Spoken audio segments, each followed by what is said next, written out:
हे भगवान, हे प्रभु, जो हमरा वीडियो देख के ना ऐसे से लाइक नहीं करे, ऐसे भगा दे।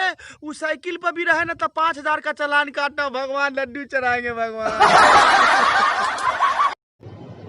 आजकल की लड़कियों के हेयर स्टाइल देखकर 70-70 साल के बूढ़े इतने गर्म हो जाते हैं कि 4 डिग्री तो वही गर्मी बढ़ा देते हैं।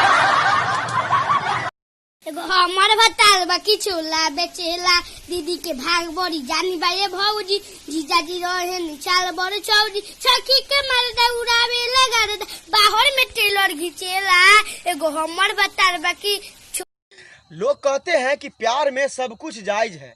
अरे भाई साहब, जब प्यार में सब कुछ जायज है तो प्यार के बाद ही 7 फेरा निकाह का प्रोग्राम काहे ला करवाते हैं? ऐसे ही चलने दीजिए। लोग कहते हैं कि प्यार में काहे रोता रे भैया हो जुलुम हो गई। का जुलुम हो गई? देखी भैया, दारू बंद हो गई तो जी लेनी, ठीक बा, गुटको बंद हो गई।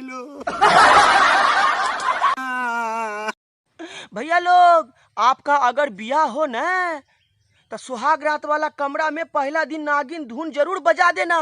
काहे रे? काहे रे? अरे टोपा, उसी दिन नागिन का गृह प्रवेश होता है।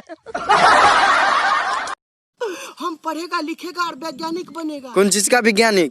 महिला के खोपड़ी में क्या ऐसा है जो उसको टीवी पर नाटक के पसंद आता है?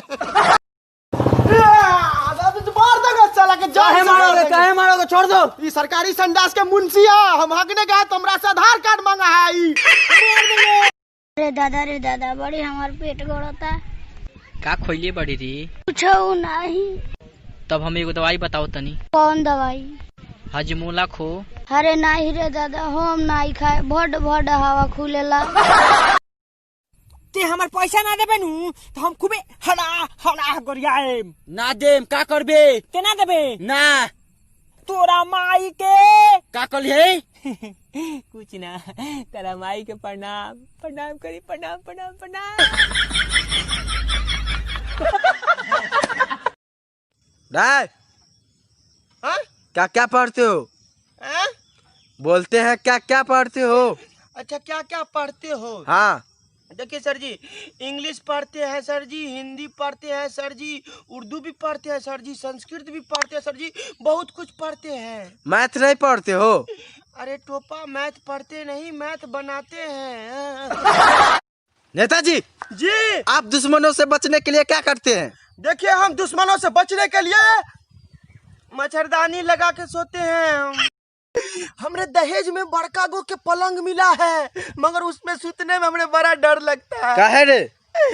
तनका से मच मच करता है तो कहती है कि तोड़ दही बाप के किनल हो।